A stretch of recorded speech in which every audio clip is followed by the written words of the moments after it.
하나님 말씀 함께 봅니다. 함께 보실 하나님 말씀은 구약 성경 열왕기상 4장입니다.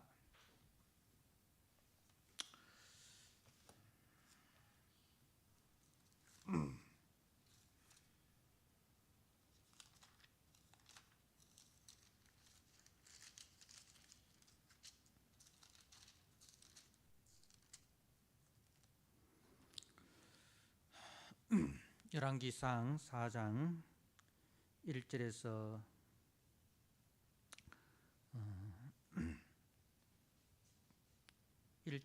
6절까지만 보겠습니다. 열왕기상 4장 1절에서 6절. 솔로몬 왕이 온 이스라엘의 왕이 되었고 그의 신하들은 이러하니라.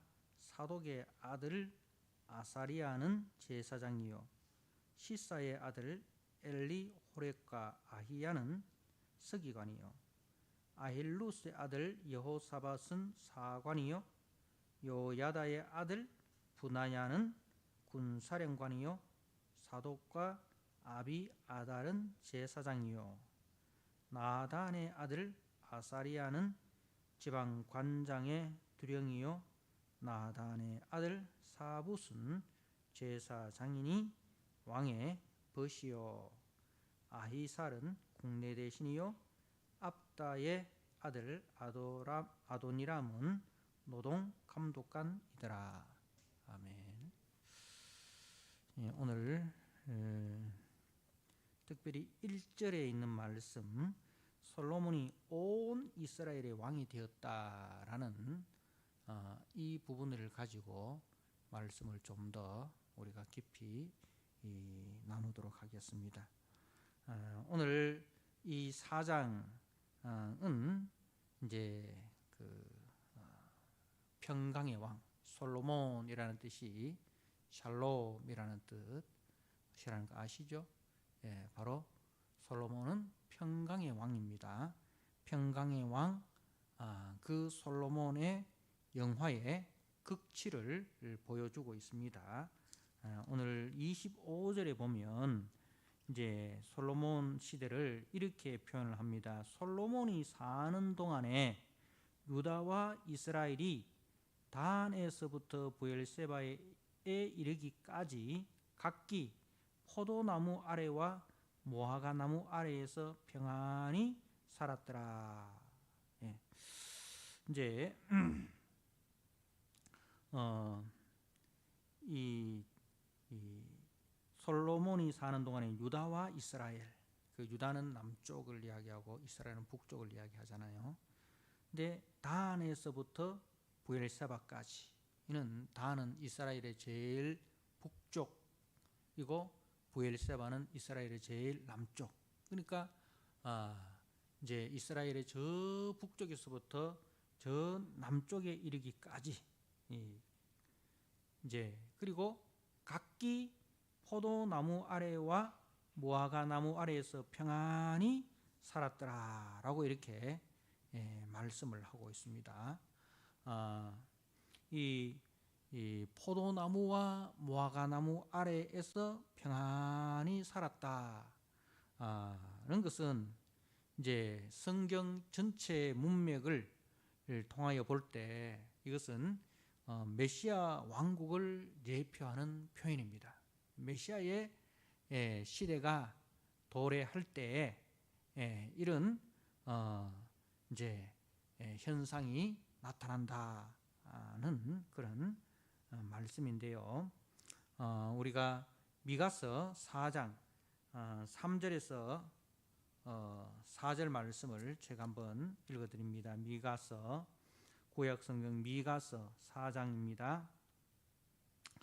4장 3절에 그가 많은 민족들 사이에 이 일을 심판하시며 먼 곳 강한 이방 사람을 판결하시리니 무리가 그 칼을 쳐서 보습을 만들고 창을 쳐서 낫을 만들 것이며 이 나라와 저 나라가 다시는 칼을 들고 서로 치지 아니하며 다시는 전쟁을 연습하지 아니하고 각 사람이 자기 포도나무 아래와 자기 무화과나무 아래에 앉을 것이라. 그들을 두렵게 할 자가 없으리니 이는 만군의 여호와의 입이 이같이 말씀하셨습니다. 예. 자, 이 미가서 4장 말씀은 우리가 이제 그 복음송을 통해서 이제 종종 들었던 말씀입니다. 거기 보면 1절 2절에 보면 끝날에 이르러는 여호와의 전에 산이 산들의 꼭대기에 굳게 서며 작은 산들 위에 뛰어나고 민족들이 그리로 몰려갈 것이라. 곧 많은 이방 사람들이 가며 이르기를 오라 우리가 여호와의 산에 올라가서 야곱의 하나님의 전에 이르자. 그가 그의 도를 가지고 우리에게 가르칠 것이라. 우리가 그의 길로 행하리라 하리니 이는 율법이 시온에서부터 나올 것이요 여호와의 말씀이 예루살렘으로부터 나올 것임이라. 그러니까 이제 그 여호와께서 이루어 주실 그 메시아의 시대가 임할 때에 이제 그 나타나는 그 현상입니다. 그래서 오라 우리가 여호와의 산에 올라, 이 복음송 많이 들어보셨죠? 바로 그 이제 메시아의 시대에 나타나는 그 현상을 이제 이야기하는데, 그 중에 이제 오늘 3절에 보면 무리가 칼을 쳐서 보습을 만들고 창을 쳐서 낫을 만들 것이다. 그 이제 칼과 창은 전쟁의 도구예요, 그죠? 전쟁의 도구. 그래서 칼을 쳐서 보습은 이제 농기구 아닙니까? 그죠? 이제 전기, 이 농기구. 그리고 창을 쳐서 낫을 만든, 낫도 농기구지 않습니까? 그러니까 전쟁의 시대가 끝이 났기 때문에 더 이상 칼과 창이 필요 없는 거예요. 그리고 이제 평화롭게 그 농사를 짓는 보습과 낫이 필요하다. 바로 메시아의 시대는 더 이상 인간이 이 전쟁을 준비하고 또 전쟁을 연습하고 또 전쟁을 행하여서 이제 상대방을 공격하고 자기의 배를 불리는 그러한 탐욕의 시대, 무력의 시대가 이제 사라질 것이다. 그래서 서로 치지 아니하며 다시는 전쟁을 연습하지 아니하고 각 사람이 자기 포도나무 아래와 자기 무화과나무 아래에 앉을 것이라. 그렇게 말씀합니다. 오늘 그 25절에 있는 말씀도 똑같은 말씀이죠. 포도나무 아래, 무화과나무 아래 앉을 것이다 라고 되어 있는데, 바로 이제 이 포도나무 아래, 무화과나무 아래에 앉는다라는 말은 바로 메시아 왕국이 도래했다, 메시아 왕국의 그 현상입니다. 그러니까 솔로몬의 시대는 메시아 왕국을 예표하는 시대였다. 평화의 시대, 샬롬의 시대였다 하는 것을 이제 말씀을 하는 거예요. 그래서 우리 요한복음 1장 48절에 보면 예수님께서 이제 그 제자들을 부르는 그 장면이 나오지 않습니까? 벳세다, 갈릴리 벳세다에서, 그 벳세다에서 이제 누구를 부르느냐 하면은 베드로의 형제 안드레를 부르십니다. 그리고 또 벳세다에 또 한 제자가 있는데 누구냐 하면은 빌립이라는 제자입니다. 그래서 벳세다에서 예수님이 이제 베드로와 안드레와 빌립을 부르시고, 그리고 이제 그 빌립이 누구를 부르냐 하면은 나다나엘을 부릅니다. 요한복음 1장 45절에 빌립이 나다나엘을 찾아 이르되 모세가 율법에 기록하였고 여러 선지자가 기록한 그 일을 우리가 만났으니 요셉의 아들 나사렛 예수니라. 그렇게 이제 빌립이 나다나엘을 이제 초청합니다. 그리스도께로 초청을 하는 거죠. 자, 그때 이제 이 나다나엘이 이 46절에 나다나엘이 이르되 나사렛에서 무슨 선한 것이 날 수 있느냐 이렇게 이야기합니다. 그 말은 뭐냐면은 나사렛을 무시하는 말이 아니라 구약 성경에서 한 번도 나사렛에서 선지자가 났다든가 나사렛에서 메시아가 날 것이라는 그런 말씀이 한 번도 없었다 이 말입니다. 이건 나사렛을 비하하는 말이 아니라 구약 성경에서 나사렛에서 선지자가 난 적도 없었고 그리고 메시아가 나사렛에서 올 것이라 그렇게 예언한 말씀이 없다 이 말입니다. 그래서 이제 이제 빌립이 와서 빌립이 이르되 와서 보라 하니라. 예수께서 나다나엘이 자기에게 오는 것을 보시고 그를 가리켜 이르시되 보라 이는 참으로 이스라엘 사람이라 그 속에 간사한 것이 없도다. 나다나엘이 이르되 어떻게 나를 아시나이까? 예수께서 대답하여 이르시되 빌립이 너를 부르기 전에 네가 무화과 나무 아래에 있을 때에 보았노라. 무화과 나무 아래에 있을 때에 보았노라. 나다나엘이 대답하되 랍비여 당신은 하나님의 아들이시요 당신은 이스라엘의 임금이로소이다. 그러니까 이제 나다나엘이 예수님을 메시아로 그리스도로 고백하는 거예요. 자, 이때 이제 빌립이 너를 부르기 전에 네가 무화과 나무 아래에 있을 때에 보았다. 이 말은 그냥 나다나엘이 뭐 무화과 나무 아래에서 일하고 있었나? 무화과 나무 아래에서 뭐 생각하고 있었나? 이렇게 우리가 그렇게 생각할 수 있는데요. 이 무화과 나무 아래에 있었다라는 이 표현은 그때 당시에 이 랍비들이 이제 율법을 묵상할 때 하나님의 그 말씀을 연구하고 이제 묵상하던 자리가 무화과 나무 아래입니다. 그러니까 이 무화과 나무 아래에 있었다 이 말은 나다나엘이 하나님의 말씀을 연구하고 묵상하고 그리고 이제 그 메시아를 기대하고 메시아를 보내달라고 하나님께 기도하고 있었다라는 그런 이제 표현입니다. 무화과 나무 아래에 있었다라는 말은 그때 당시 하나의 관용어로서 하나님의 말씀을 연구하고 묵상하고 있었다.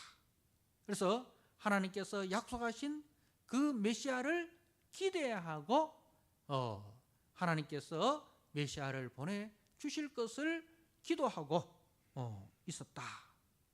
그래서 이 무화과 나무 아래라는 말은 샬롬, 메시아의 그 나라를 이제 이야기를 하는 거예요. 그러니까 솔로몬의 시대가 포도나무와 무화과 나무 아래에 이제 있었다. 무화과 나무 아래에서 평안히 살았다. 그 말은 바로 이 솔로몬의 시대가 얼마나 평화로운 시대였는가 이런 것을 말씀합니다. 하나님의 지혜로 다스려지는 평화의 시대, 메시아의 시대의 예표고 그림자였다는 겁니다.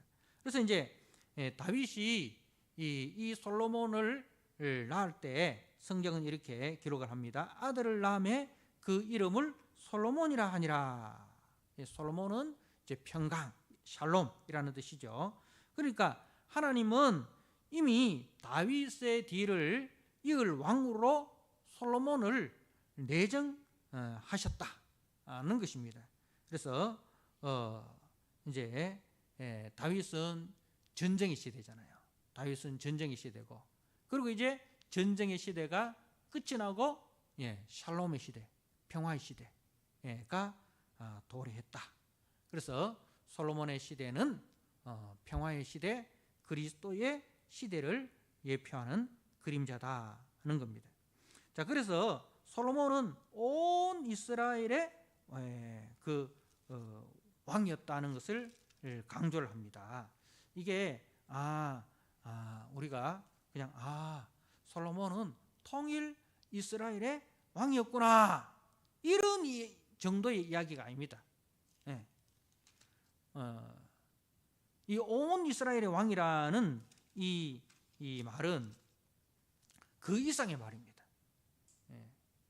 바로 평화의 왕, 그리고 메시아의 예표로서의 왕이었다는 그런 의미죠. 그 말에 대해서는 조금 더 설명을 제가 해드리겠습니다.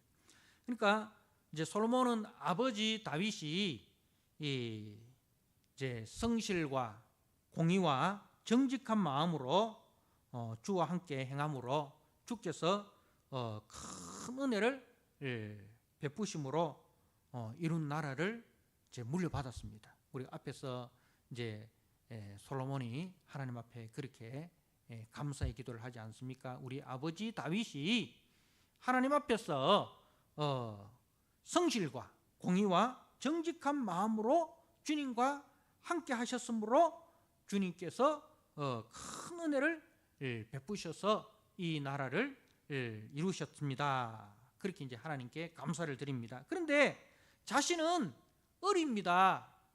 자신은 경험이 부족하다 이 말입니다. 지혜가 부족하고 경험이 부족하다. 아버지처럼 그렇게 그렇지 못하고 자신은 어리고 연약하다.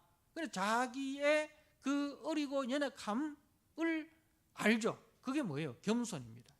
겸손은 자기의 위치를 아는 것이 이 겸손입니다. 하나님 앞에서 자기가 얼마나 연약한 존재고 하나님께서 맡겨주신 이 왕의 직분이 얼마나 귀한 직분이고 하나님께서 맡겨주신 이 백성이 얼마나 큰 백성인가, 그런 것을 이제 아는 것, 그게 이제 겸손인 거죠. 하나님은 크시고 하나님이 맡겨주신 이 직분은 귀한 직분이고 하나님께서 맡겨주신 이 백성들은 큰 백성이고, 그러나 나는 지혜가 부족합니다. 이게 겸손이에요. 자, 그래서 이제 하나님 앞에 겸손히 지혜를 구합니다. 그죠? 지혜를 구합니다. 지혜는 다른 말로 뭐라고 했습니까? 다른 말로 지혜는 듣는 마음이라고 했습니다. 그죠? 듣는 마음. 지혜는 다른 말로 듣는 마음입니다. 여러분, 지혜로운 사람은 듣는 마음이 있는 사람이에요. 상대방 속에 말로 표현할 수 없는, 말로 표현되지 못하는 그 부분까지도 마음의 소리를 듣는 사람, 마음의 소리까지 다 듣는 사람. 그래서 이제 그 듣는 마음의 사람이었다는 것이 이제 어디서 나타납니까? 이제 창기에 누가 창기에 진짜 엄마인가, 어느 창기가 진짜 엄마인가, 그런 것은 이제 그 듣는 마음, 어머니의 마음을 듣지 않습니까? 어머니의 마음, 긍휼의 마음, 그것이 누구의 마음입니까?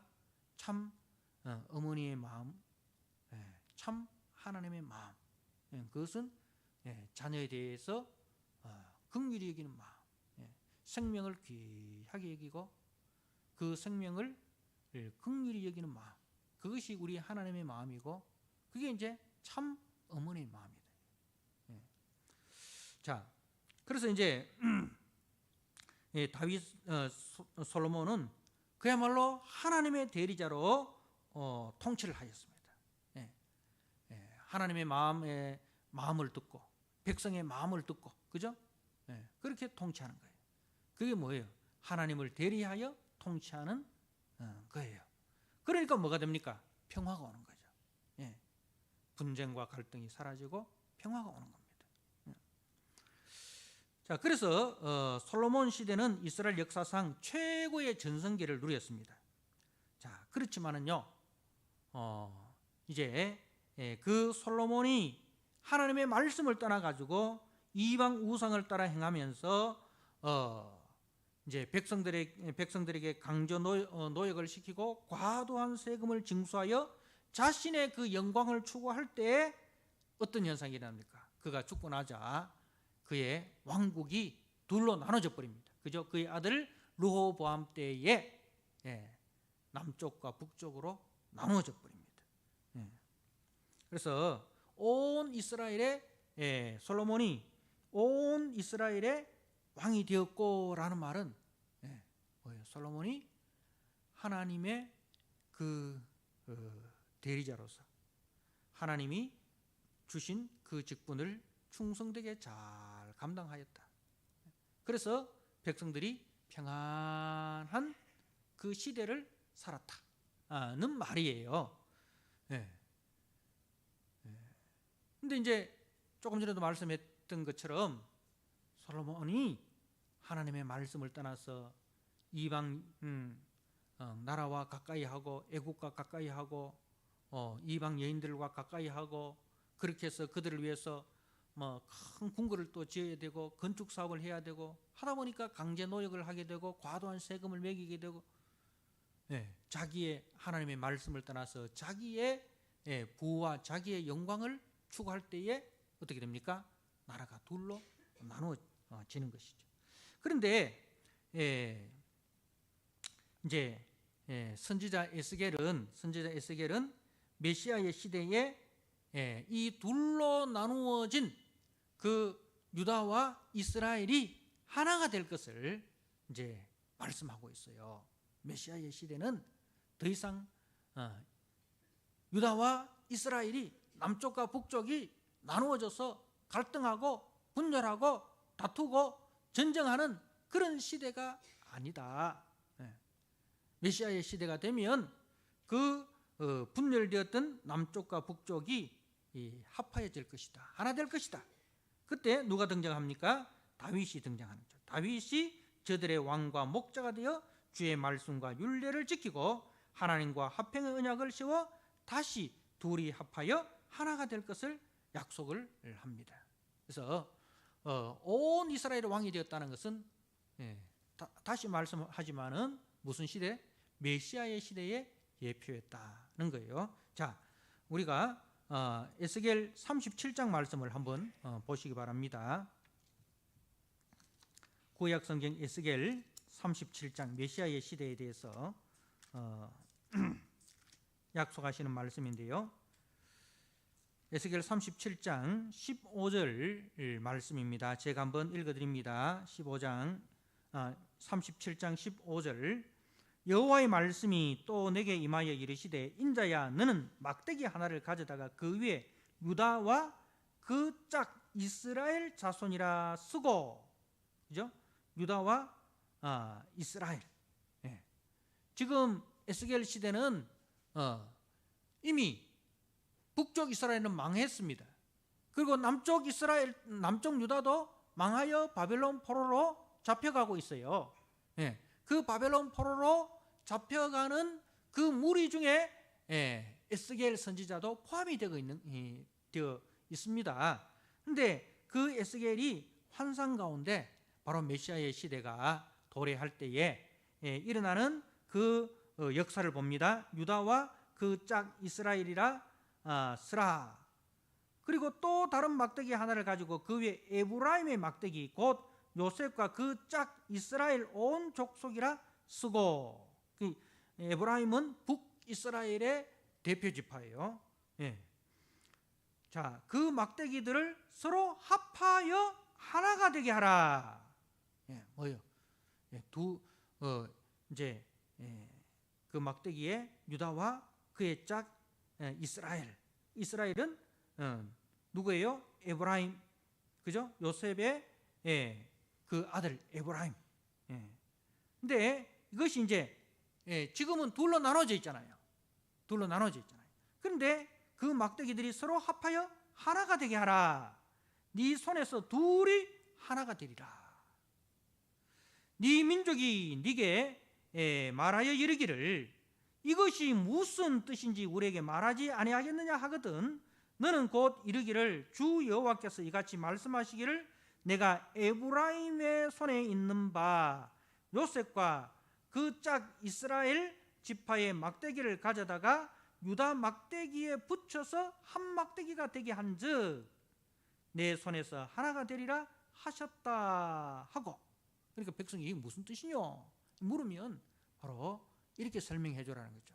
유다와 에브라임이 하나가 된다. 유다와 이스라엘이 더 이상 분열하여 갈등하는 것이 아니라 그 유다와 이스라엘이 둘이 하나가 되고 연합하고 화평하게 된다. 그런 것을 이제 말하라는 거죠. 그래서 20절에 너는 그 글 쓴 막대기를 무리의 눈앞에서 손에 잡고 그들에게 이르기를 주 여호와께서 이같이 말씀하시기를 내가 이스라엘 자손을 잡혀간 여러 나라에서 인도하여 사방에서 모아서 그 고국 땅으로 돌아가게 하고 그 땅 이스라엘 모든 산에서 그들이 한 나라를 이루어 한 임금이 모두 다스리게 하리니 그들이 다시는 두 민족이 되지 아니하며 두 나라로 나누이지 아니하리지니라. 이것은 1차적으로는 바벨론 포로 귀환을 이야기하지만 궁극적으로는 바로 예수 그리스도를 통해서 이제 그 이스라엘과 이방이 하나가 되는 그리스도 안에서 모든 만물들이 하나로 통일되는 것을 이제 말씀하는 거예요. 메시아의 시대에 대한 이야기입니다. 자, 그래서 그들이 23절에 그들이 그 우상들과 가증한 물건과 그 모든 죄악으로 더 이상 자신을 더럽히지 아니하리라. 내가 그들을 범죄한 모든 처소에서 구원하여 정결케 한즉 그들은 내 백성이 되고 나는 그들의 하나님이 되리라. 내 종 다윗이 그들의 왕이 되리니.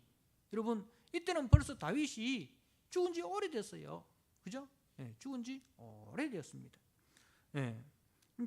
그러니까 다윗이 이제 사울 다음에 이스라엘의 두 번째 왕이잖아요. 그리고 지금 에스겔은 남쪽 유다가 지금 멸망한 거예요. 그러니까 이제 몇백 년이 지난 거예요. 자, 그런데 지금 다윗이 등장하는 거죠. 이 다윗은 누구를 상징하느냐 하면은 예표하는 그리스도를 상징하는 거예요. 그래서 다윗이 그들의 왕이 되리니 이 다윗의 자손으로 오시는 그리스도가 왕이 되는 그런 메시아의 시대가 오리니 그들 모두에게 한 목자가 있을 것이라. 예수님께서 나는 선한 목자라, 그죠? 그렇게 했잖아요. 한 목자가 있을 것이라. 그들이 내 규례를 준수하고 내 율례를 지켜 행하며 내가 그 내 종 야곱에게 준 땅, 곧 그의 조상들이 거주하던 땅에 그들이 거주하되 그들과 그들의 자자손손이 영원히 거기에 거주할 것이요 내 종 다윗이 영원히 그들의 왕이 되리라. 내 종 다윗이 영원히 그들의 왕이 되리라. 바로 이제 사무엘하 7장에서 이야기했던 다윗 언약의 성취이죠. 바로 예수 다윗의 후손으로 오시는 그리스도께서 이제 온 인류의 왕이 되시고 메시아로 이제 서게 된다는 거죠. 그래서 26절에 내가 그들과 화평의 언약을 세워서, 어떻게 화평의 언약이 세워집니까? 예수님께서 우리와 하나님 사이에 막힌 죄의 담을 무너뜨리십니다.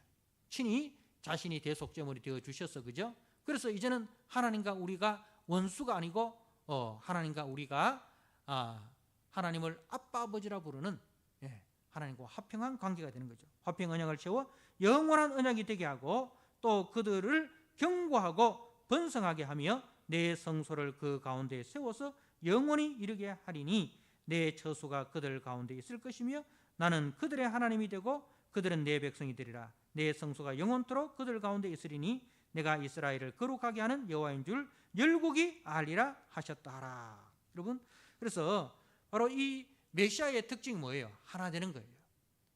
유다와 이스라엘이 하나 되는 거예요. 이스라엘과 이방이 하나 되는 거예요. 그래서 온 이스라엘의 왕이 되었다라는 것은 무슨 의미냐? 바로 메시아 시대의 예표다는 겁니다. 그래서 다윗의 후손으로 오시는 그리스도가 그리스도로 인하여 유대인과 이방인의 구별이 사라지고 온 새 이스라엘로, 이제는 이제 육적 이스라엘이 아니라 이제 새 이스라엘로 이제 하나님께서 새롭게 창조하심으로써 하나님의 약속이 성취가 되는 것입니다. 자, 그래서 이제 이 메시아의 시대, 메시아가 통치하는 시대, 그것은 오늘 이제 예수 그리스도의 몸된 교회를 통해서 메시아의 시대를 보여주고 있습니다. 우리는 이미 이 땅에 임한 메시아의 시대를 보여주는 사람이에요. 그리고 또 한편 우리는 장차 완성될 메시아의 시대를 소망하며 살아가는 거예요. 그래서 교회의 역할이 뭐냐, 성도의 역할이 뭐냐, 하나 되게 하는 거예요. 그래서 이제 왜 둘로 나눠집니까? 아담과 하와가 한 몸이었습니다. 그죠? 한 몸이었습니다. 근데 둘로 나눠져 버립니다. 왜 나눠집니까? 죄로 말미암아. 죄가 뭐예요? 죄는 자기 주장입니다. 죄는 자기 주장이에요. 죄는 하나님의 주장에 자기를 복종시키는 것이 아니라 자기의 주장을 가지고 이웃을 치고 하나님을 대적하고, 이게 죄예요. 죄는 철저하게 자기 중심입니다. 자기 주장이에요. 근데 이제 그리스도가 통치하면 어떻게 됩니까? 그리스도 통치는 뭡니까? 그리스도는 나의 원대로 마옵시고 아버지의 원대로 하옵소서. 자신의 주장을 내려놓고, 그죠? 자기를 내려놓고 자신을 하나님께 순종시키는 거예요. 그래서 아무든지 나를 따르려거든 자기를 부인하고 자기 십자가를 지고 나를 따르라 했거든요. 그러니까 우리가 예수를 믿는다는 것은 자기 주장을 내려놓는 거예요. 자기 주장을 내려놓고 예수의 주장에 우리의 주장을 처복종시키는 것, 그게 바로 우리가 예수 믿는 겁니다. 신앙생활이라는 것은 내 욕심, 내 주장, 내 유익 내려놓고 예수님의 주장, 예수님의 유익, 예수님의 영광을 추구하는 것, 그게 우리 예수 믿는 거예요. 그렇기 때문에 이제 죄가 역사하는 곳에는 하나님의 말씀을 떠나서 자기 소욕을 따라, 죄의 소욕을 따라 행하면은 자기 속에도 갈등이 일어나고, 그리고 가정에도 갈등이 일어나고, 부부 간에도 갈등이 일어나고, 형제 간에도 갈등이 일어나고, 부모 자식 간에도 갈등이 일어나고, 교회 안에서도 갈등이 일어나고, 사회 곳곳마다 갈등이 일어나요. 그래서 이제 나눠지죠. 온 이스라엘이 될 수 없는 거예요. 이스라엘과 유다가 나눠지는 거예요. 그런데 우리가 이제 그리스도 안에서 자기 소욕을 죽이고 성령의 인도하심을 따라 말씀에 순종하면 어떤 역사가 일어납니까? 자기 마음에 그리스도의 평강이 찾아옵니다. 그죠? 그리스도의 먼저 자기 마음에 그리스도의 평강이 찾아와요. 그리고 가정이 하나 됩니다. 부부 간에도 하나 되고, 형제 간에도 하나 되고, 부모 자식 간에도 하나가 되는 거예요. 그리고 교회 안에도 하나가 됩니다. 그리고 성도들이 가는 세상 곳곳마다 평화와 화평과 하나 되는 역사가 일어납니다. 그래서 솔로몬이 온 이스라엘이 되었다는 것은 그가 아버지 다윗처럼 하나님을 사랑하고 그 말씀을 따라 순종하는 자로 살았으며, 이에 하나님이 복을 주셔서 온 이스라엘의 왕이 되게 하셨다는 말씀입니다. 그래서 이제 우리 성도들도 우리가 가는 곳에는 어떤 역사가 일어나야 됩니까? 하나 되게 하는 역사가 일어나야 됩니다. 세상 정치인들은 절대로 이거 못합니다. 세상 정치인들은 가는 곳마다 분열과 갈등을 일으킵니다. 그러나 우리 성도들이 가는 곳에는 그리스도의 그 하나 되게 하심, 이 나타납니다. 여러분, 인간의 탐욕과 자기 주장으로 분열과 갈등이 끊이지 않는 세상, 이 세상 속에서 성도는 성령 안에서 자기의 탐욕을 내려놓고 자기 주장을 내려놓고 그리스도의 마음으로 이웃의 이야기를 들어주고, 듣는 마음, 상대방의 이야기를 들어줘요. 이해가 안 되지만 들어줘야 돼요. 포용해 줘야 돼요. 품어줘야 돼요. 그래서 여러분 그렇게 해보십시오. 집에 가서도 부부간에 대화할 때 내 이야기 먼저 하지 말고 상대방의 이야기에 귀를 기울여 주십시오. 상대방의 말 다 끝날 때까지 잠잠히 들어주시고, 듣는 신용만 하지 말고 진짜 들어줘야 돼요. 듣는 것은 어떻게 듣냐? 눈을 바라보고, 그죠? 마음의 귀를 열어서 듣는 게, 그게 듣는 거예요. 그래서 그렇게 할 때에 그 속에 성령이 역사해서 사랑 가운데 하나가 되는 은혜가 주어집니다. 성도는 화평케 하는 자이지 분열과 갈등을 조장하는 자가 결코 아니다는 겁니다.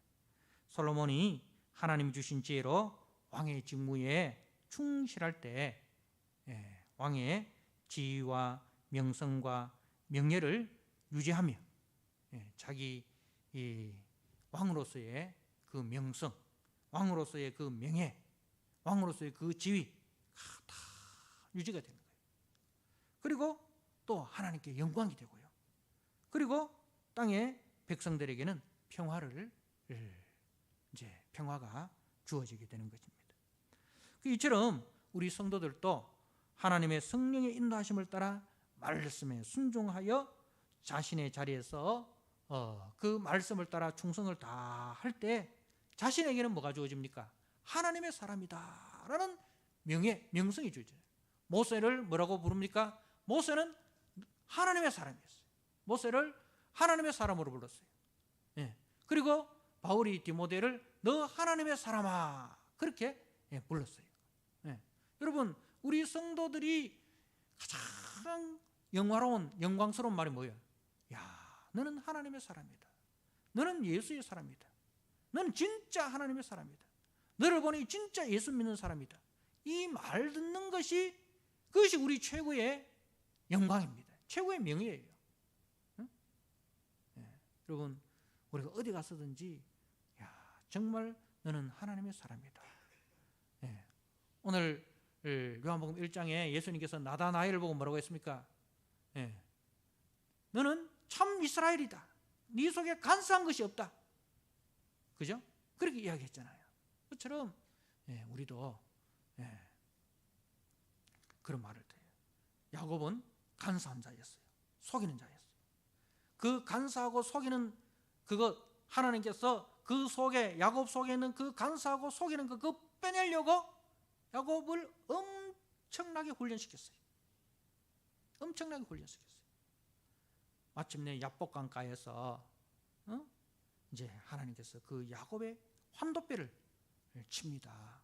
힘의 근원을 쳐버리는 거예요. 그때 이제 주어진 이름이 뭐예요? 이스라엘이에요. 이스라엘. 간사함이 없는, 그 간사함이 죽어버려요. 왜 속입니까? 속이는 이유가 뭡니까? 남의 것을 빼앗기 위해서, 남보다 더 잘 되기 위해서, 남 위에 군림하기 위해서. 그래서 간사하고 속이잖아요. 근데 야곱 속에 있는 그 간사하고 속이는 거 하나님 빼내시려고 그렇게 야곱을 훈련시켰어요. 그래서 이제 우리도 우리 성도들 속에 간사한 것, 속이는 것, 남을 속여서 내가 내 목적을 이루고, 남을 속여서 내 이익을 이루려고 하는 것, 하나님 절대로 용납하지 않습니다. 그거 하나님 다 연단하고 단련해서 빼내십니다. 그래서 우리 속에 간사함이 없는 사람, 참 이스라엘. 이제 만드는 거예요. 그래서 우리에게 가장 영광스러운 건 뭐예요? 영광스러운 이름이 너는 하나님의 사람이다. 너는 참 하나님의 사람이다. 너는 너 속에 간사함이 없다. 다윗이 하나님 앞에 어떻게 했습니까? 공의와 정직과 성실로 하나님 앞에 살았다. 여러분, 그래서 우리가 하나님의 성령의 인도하심을 따라 말씀에 순종하여 자신의 자리에서 충성을 다할 때 자신에게는 하나님의 사람이라는 그 명성과 명예와 상이 주어지고, 그리고 그것을 통해서 하나님께 영광이 되고, 또 우리 가정에 평화를 만들고, 우리 가정이 하나 되게 하고, 우리 교회가 하나 되게 하고, 교회가 평화롭게 되고, 그죠? 또 우리가 가는 사회마다 곳곳마다 하나 되겠고 평화가 이루어지는 것입니다. 사랑하는 성도 여러분, 솔로몬이 하나님의 말씀을 따라 순종할 때에 하나님께서 온 이스라엘의 왕이 되게 하셨듯이 우리도 자기를 부인하고 자기 십자가를 지고 자기 주장을 내려놓고 자기 욕망을 내려놓고 자기 욕심을 내려놓고 하나님 앞에 성령의 인도하심을 따라 순종하여 우리가 가는 곳마다 사람들 앞에서 하나님의 사람으로 부름을 받고, 또 우리를 통해서 하나님께 영광을 돌리고, 우리를 통해서 부부가 하나가 되고, 부모 자녀가 하나가 되고, 형제가 하나가 되고, 교회가 하나가 되고, 또 이웃과 하나가 되게 되는 그런 메시아의 사람으로 나타나는 그 은혜가 저와 여러분에게 있기를 주님의 이름으로 부탁드립니다. 아멘. 하나님 아버지, 오늘 솔로몬의 시대는 메시아의 시대의 그림자였고 예표였다라고 하였습니다. 솔로몬이 이 아버지 다윗처럼 정직과 성실과 공의로 행할 때, 또 하나님이 주신 지혜로 듣는 마음을 가지고 이스라엘을 통치할 때에 하나님께서 온 이스라엘의 왕이 되게 해 주셨습니다. 그러나 그 솔로몬이 하나님의 말씀을 떠나서 자기의 욕망을 쫓아 살아갈 때에 남쪽과 북쪽이 갈라지는 그런 아픔을 겪게 되는 것을 봅니다. 하나님 아버지, 메시아의 시대는 하나 되는 시대라 하였습니다. 우리 주님께서 오셔서 하나님과 우리 사이에 바뀐담을 넣으시고, 하나님과 우리 사이를 하나 되게 하시고 화평케 하시고, 또 우리에게 화평케 하는 직분을 주셔서 우리가 가는 곳마다 가정이 하나 되고 교회가 하나 되고 사회가 하나 되게 하는 그 거룩한 사명을 우리에게 주셨습니다. 하나님 아버지, 우리가 이 사명을 잘 감당하는 자들이 되게 하여 주시옵소서. 어디서든지 내 주장을 내려놓고 하나님의 뜻을 묻고, 또 이웃의 주장에 귀를 기울이고 이웃의 소리에 귀를 기울여서 아버지 하나 되는 아버지 귀한 역사를 이루어가는 메시아의 사람으로 우리가 살아가게 하여 주옵소서. 그 일을 통해서 하나님 아버지께 영광 돌리고 하나님 가정을 하나 되게 하고 모든 사람을 화목케 하는 우리 복된 믿음의 성도들 다 되도록 주님 축복하여 주옵소서. 예수님께 하신 이름으로 감사하며 기도드리옵나이다. 아멘.